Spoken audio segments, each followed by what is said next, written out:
que yo pensaba con todo esto, como, pues sí, como se va planteando del origen, ¿no? Como de la ternura, y que está en nuestra constitución humana, entonces, de dependencia, de vulnerabilidad, y de que haya un otro que resuene con esa vulnerabilidad y acoja al otro, ¿no?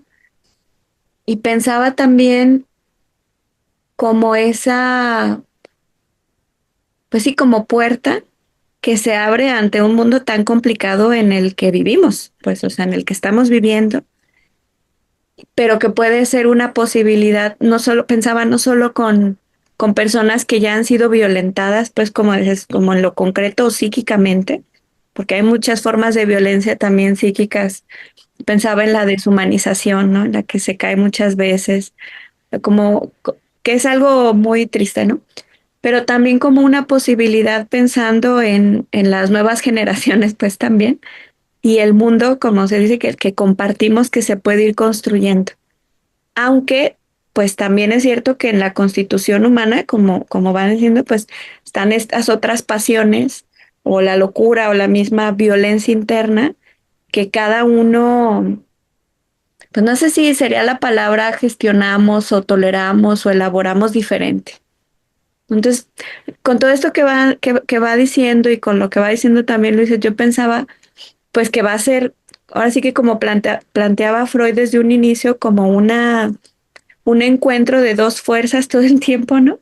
Donde puede haber un lugar para la creatividad.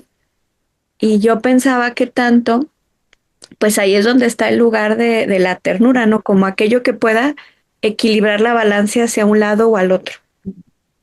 Que tanto podemos encontrarnos al menos a una persona este, que sienta que comparte el mundo con nosotros, como decía, y que tiene una postura distinta, ¿no? Y que eso para muchos puede ser una oportunidad de, pues muy valiosa. Es un tema muy, muy complicado, ¿no? O sea, es decir, muy difícil y muy complejo. Pero, a ver, yo querría decir esto. La ternura fundamentalmente es inclusión. La ternura es hospitalidad. Mm, mm, La ternura es acogida. ¿Eh? Algo de eso está además muy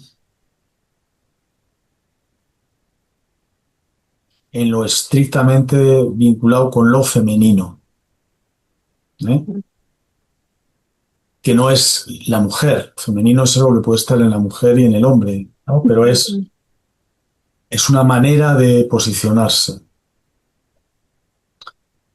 Ferenczi utilizó con sus pacientes un estilo materno, mm, ¿eh? mm, mm, Que en contraposición a una forma de analizar basada en una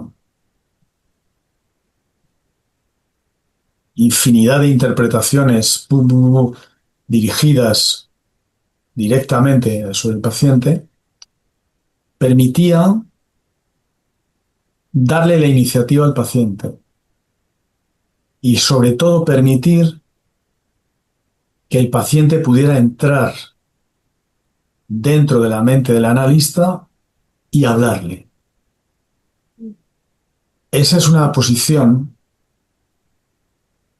que es, claro, lo podemos entender racionalmente, pero dentro de lo que es las características de la relación analítica es sumamente importante. Supone poderse poner en la piel del otro, mm, mm, poderse poner en el lugar del otro y sobre todo es poder tolerar que no se sabe, mm, mm, ¿eh? Poder tolerar que se sabe que no se sabe y que por tanto en ese no saber se dan las posibilidades de que sea el paciente el que nos diga y nos hable y no nosotros los que pontifiquemos al paciente con lo que es la verdad. mm, ¿No?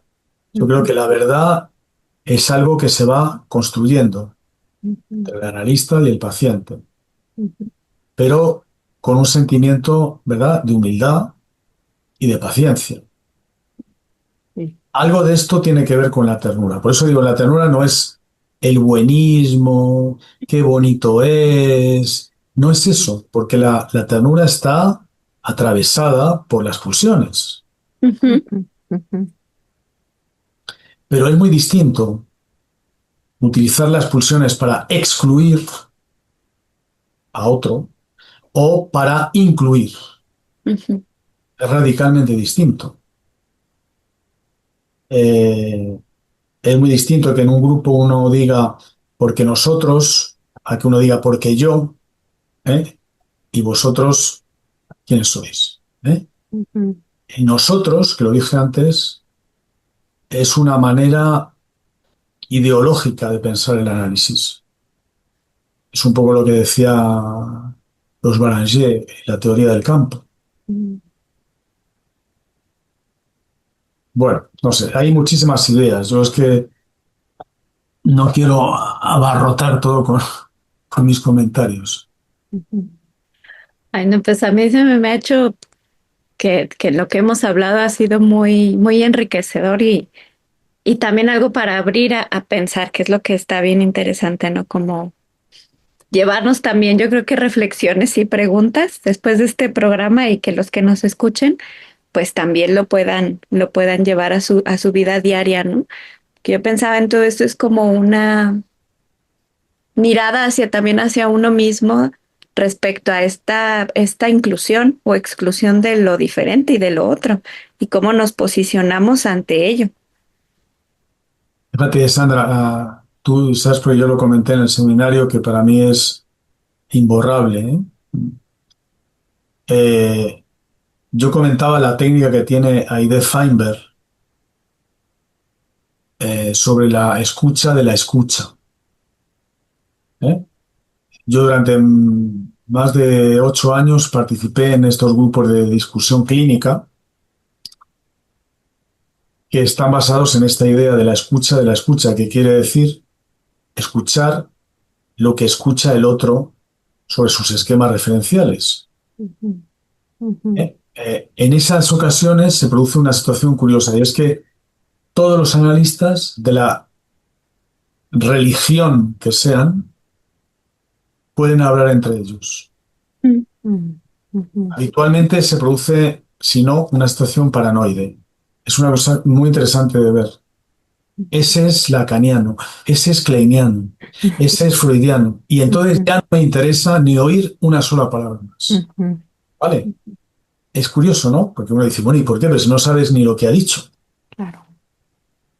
Entonces, hablando de pacientes y no de teorías, uno puede tratar de escuchar lo que el otro escucha. Y antes de decirle lo que pasa es esto, y subirse a un púlpito, Ujú, la homilía, ujú, cabe la posibilidad de poner en discusión las certezas que tenemos. ujú, A ver si resulta que lo que yo pienso no tiene por qué ser la verdad. O por lo menos no puede ser la verdad para este caso, el que además yo ujú, no conozco nada. ¿Por qué voy a saber yo más que otro? Entonces, esa idea de podernos escuchar de otra manera facilita esta cosa de la inclusión. Y de hecho se producen situaciones muy fértiles, muy productivas, muy enriquecedoras, donde la gente discute, se escucha, se respeta. Eso debería también existir entre los psicoanalistas, creo yo. claro. ujú, Nos iría mejor. ujú. Si no, lo que pasa es que terminan las instituciones psicoanalíticas peleándose por el poder. Sí. Ujú, sí, Y eso es lamentable. A mí me pone triste, vamos. sí. Claro. Y yo me quedé pensando en esto que menciona este doctor. Si de pronto a veces como que yo no tengo todavía el espacio psíquico necesario como para poder comprender o escuchar lo que el otro dijo, si de pronto cabría mejor como guardar silencio hasta no poder tener ese espacio donde yo pueda digerir eso que el otro dijo, y poder revisar también internamente conmigo, qué pasa conmigo, por lo que, a través de lo que dice el otro, pues. Es que me quedé pensando también en esto que decía hace un momento usted, de cómo el analista tiene que dejarse, como que entre el Sí, paciente, claro. ¿no? Que le entre en la mente, ¿no? Y entonces Y le hable. sí, le hable, así es. Y pensaba, se me vino a la cabeza como esa relación primera del bebé con su madre, ¿no? Y de cómo la madre tiene que permitir precisamente que su bebé le hable, o sea, que se le meta en la mente y le hable. Y Claro. que ella tiene que, permitir, o sea, acoger eso, ese lenguaje, ¿no? No hablado aún con palabras, pues, sino dejarse invadir por esas sensaciones, que en ese entonces son sensaciones todavía, ¿no? Pero pensar qué pasa de pronto ante los que oponen resistencia a hacer eso.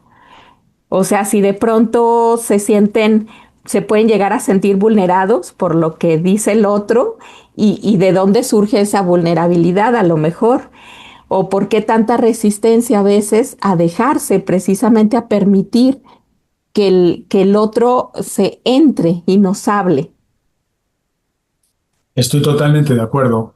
Ujú, En, en la relación entre una madre y un bebé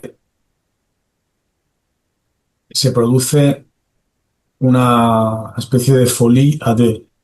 Es ujú, una locura entre ujú, los dos. sí, Es un lenguaje loco, psicótico, donde las señales, los signos, los afectos son interpretados inmediatamente por la madre, ¿eh? Pero lo que pasa es que acierta. O sea, de repente una mujer que está toda la vida, le cuesta horrores poderse despertar por la mañana, tiene un bebé cerca, ujú, si el bebé se rasca con un dedo la cara, se despierta, sí, ¿no? ujú, Es de señal de peligro, no vaya a ser. ujú, Pero sí, también llega más lejos. El niño tiene frío, ujú, el niño tiene hambre, ujú, el niño tiene gases, el niño le duele la tripita, al niño le duele el oído. ujú, Y cómo lo sabe? Y cómo lo acierta? ujú, Lo acierta. Es increíble, ¿no? ujú, Eh, me contaban, bueno, fue una cosa muy interesante que hicieron en Argentina, en un hospital de cuidados intensivos, de bebés recién nacidos, de bebés prematuros o con algún tipo de malformación. Estaban todos en sus cunas, llenos de cables por todos lados, ¿no? Eh, motorizados, monitorizados y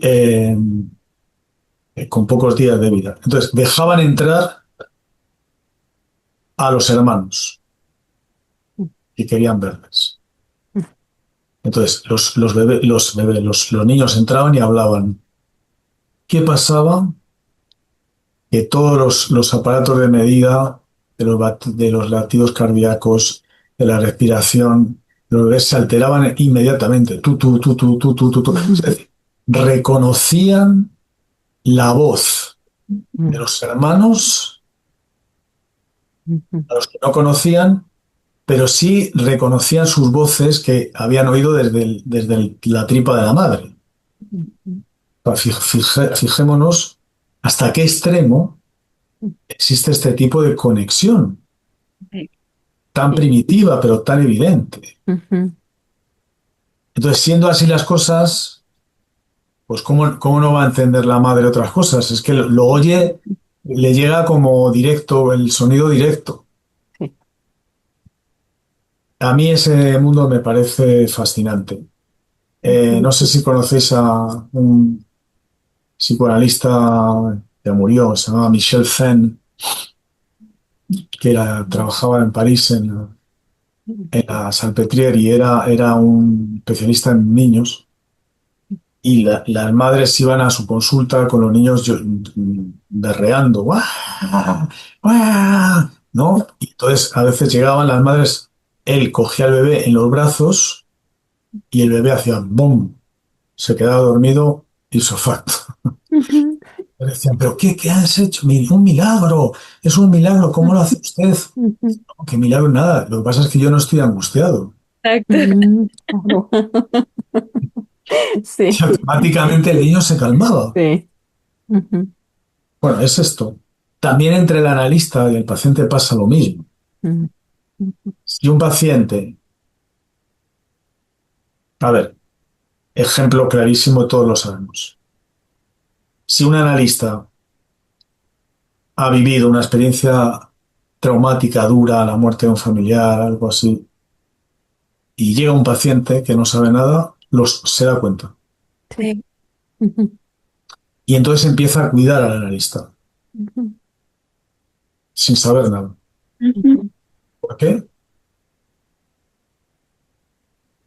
Viceversa. Fijaros, otro colega mío, un analista, tenía una paciente que estaba embarazada, llevaba unos días que se encontraba un poco mal y llama y dice, mire doctor, que es que le llamo para decirle que no voy a poder ir hoy a la sesión porque no me encuentro muy bien.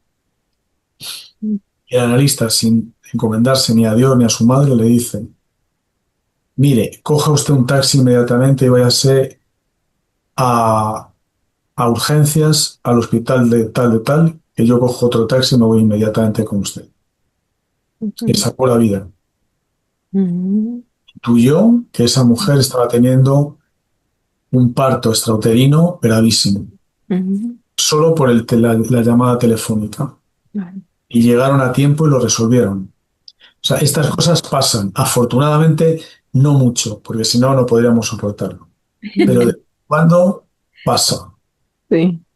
Y es solamente por esto, Ujú, porque uno permite que el otro entre dentro y nos hable. ujú, Entonces, cuando habla, nos dice todo.